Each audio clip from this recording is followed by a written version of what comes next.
Oke, jadi sekarang bagaimana kalau kita mau melakukan uji perbandingan dua sampel non parametrik kalau datanya data berpasangan, ya. Di sini kan dicontohkan ada data ya mengenai denyut jantung tikus ketika dia sendiri dan ketika dia berkumpul. Ini kan berpasangan nih. Tikus ke 1, 463 ketika sendiri, 523 ketika dia sedang berkumpul. Nah, di sini kita ada hipotesis bahwa kebersamaan meningkatkan denyut jantung ya. Artinya kalau yang sendiri itu lebih kecil daripada ketika bersama-sama begitu ya. Ketika bersama-sama. Oleh karenanya nanti kita bagaimana nih untuk bisa membuktikan hipotesis ini. Oke, kita akan pakai JAS ya. Jadi pertama adalah mengenai layout datanya. Ini layout datanya. Jadi kolom pertama ini adalah skor-skor denyut jantung ketika dia sedang sendiri. Yang kolom kedua ketika dia sedang berkumpul ya. Tadi hipotesisnya itu kalau sendiri ini lebih kecil denyut jantungnya dibandingkan ketika sedang berkumpul begitu ya. Oke, kita akan olah pakai JAS. Kita buka JAS-nya, open datanya ya. Nah, ini datanya ya. Kita ubah dulu, ini datanya data skala ya.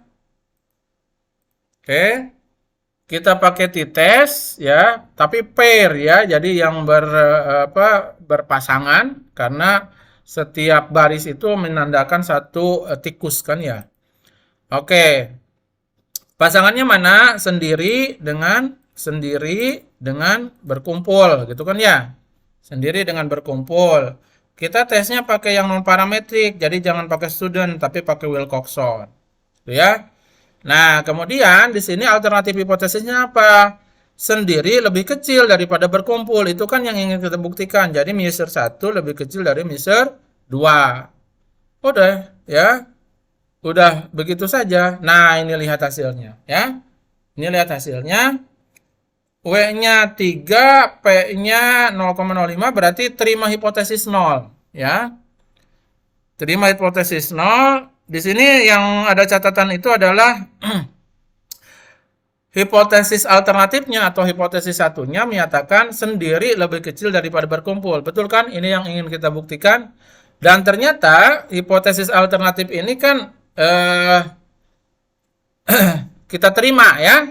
Kita terima karena di sini H0-nya ditolak. Kalau p value-nya lebih kecil dari 5%, ini kan 5 per 1000 ya.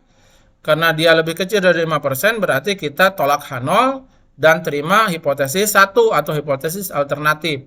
Ya. Dalam hal ini kita simpulkan bahwa denyut jantung ketika sendirian itu lebih kecil daripada ketika dia berkumpul. Lihat statistik uji W-nya di sini 3 ya. Ini sama persis dengan ketika kita hitung secara manual juga juga 3 ya. Ini nih 3. Ya, juga 3. Oke, demikianlah